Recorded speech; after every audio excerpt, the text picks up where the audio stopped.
কবরের জীবনটা আসল জীবন।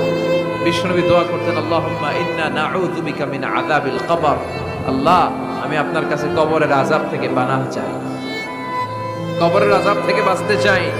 এই কবরের মধ্যে অনেক ফিতনা হবে, অনেক সুয়াল হবে। কবরে প্রশ্ন আছে না নাই? কথা বলেন। প্রথম প্রশ্ন জিজ্ঞেস করা হবে, মার রব্বুক, তোমার রব কে? বলেন, আমাদের রব কে? ওয়া মা দীনুক, তোমার ধর্ম কি? বিষ্ণুবীর চেহারা দেখিয়ে বলা হবে, তাআরিফু মান হাযার রাজুল, এই লোকটারে চিনো?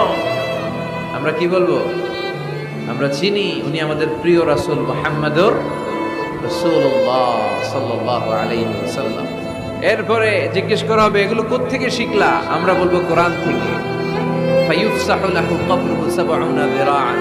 সুন্দর সুন্দর উত্তর করতে পারলে আপনার কবরটারে ৭০ হাত লম্বা করে দেয়া হবে। ইফতাহু লাহু বাবুন ইলাল জান্নাহ, জান্নাতের দিকে একটা দরজা